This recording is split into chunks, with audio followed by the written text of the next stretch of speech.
Assalamualaikum warahmatullahi wabarakatuh.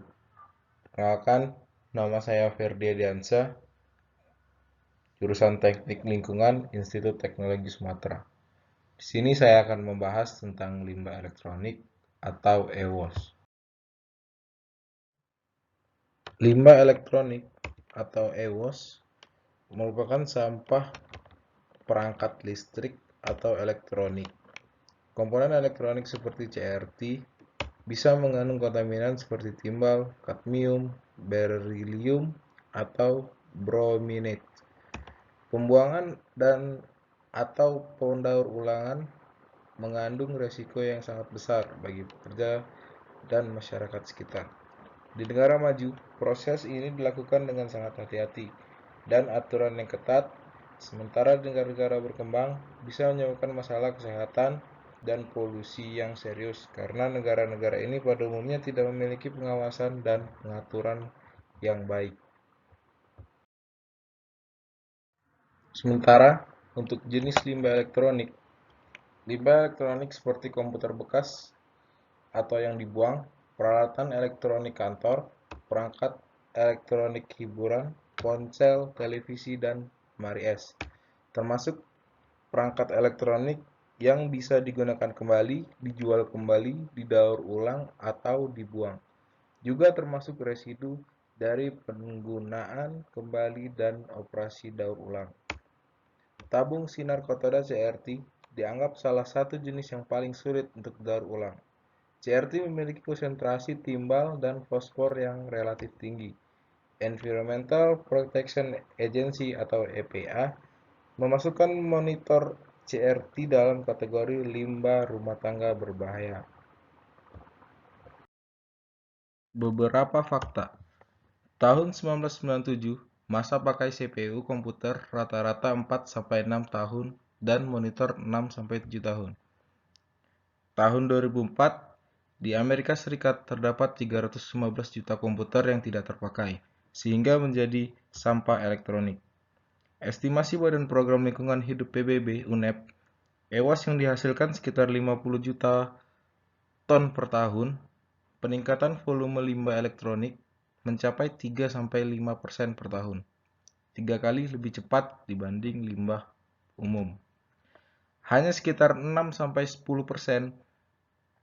EWOS mampu didaur ulang, lainnya dibuang di TPA dan dibakar di insenerator. EWOS mengandung sekitar 1.000 material yang sebagian dikategorikan limbah B3. EWOS dari negara Eropa diekspor ke negara lain, khususnya negara berkembang dan negara miskin. Sedangkan untuk dampak EWOS memiliki karakteristik yang berbeda dengan limbah B3 pada umumnya. Selain mengandung bahan berbahaya, limbah elektronik juga mengandung banyak bahan yang berharga dan bernilai. Kandungan zat beracun CD atau kadmium banyak ditemukan di katoda ray tube atau CRT dari tabung monitor komputer atau TV dan baterai isi ulang komputer. Akumulasi logam CD akan membahayakan kesehatan manusia, khususnya ginjal, dan mempengaruhi pertumbuhan tulang. Ketika dibakar pada suhu rendah, maka PVC akan mengeluarkan dioksin yang memiliki efek merusak sistem reproduksi dan kekebalan tubuh. Zat berbahaya lainnya dalam EWOS antara lain merkuri Hg, timbal Pb, berilium Be, dan brominate flam.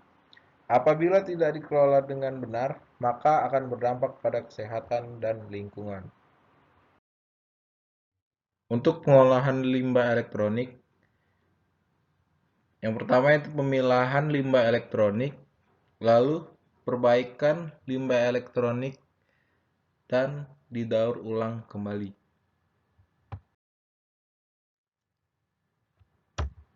Lalu adanya illegal export. Mengingat risiko dan sulitnya mendaur ulang sampah elektronik, beberapa negara maju membuang barang elektronik yang sudah kadaluarsa sebelum menjadi sampah seperti komputer ke negara miskin atau sedang berkembang atas nama barang elektronik bekas.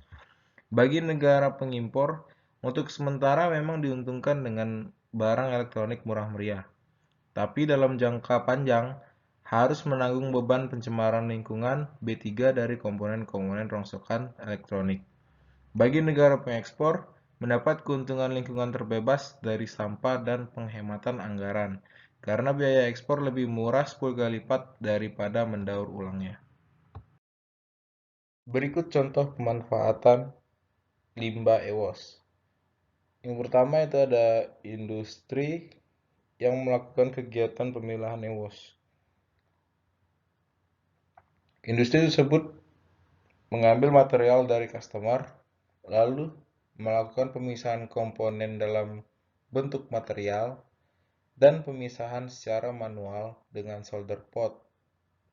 Sedangkan di sektor kegiatan informal ataupun masyarakat-masyarakat sekitar, biasanya masyarakat mengumpulkan barang bekas elektronik dan dijual kembali dengan harga yang murah. Dan ada juga sebagian masyarakat yang membakar barang-barang elektronik bekas yang tentunya sangat membahayakan bagi lingkungan dan juga kesehatan orang sekitar. Sekian penjelasan saya tentang limbah elektronik. Saya ucapkan terima kasih. Assalamualaikum warahmatullahi wabarakatuh.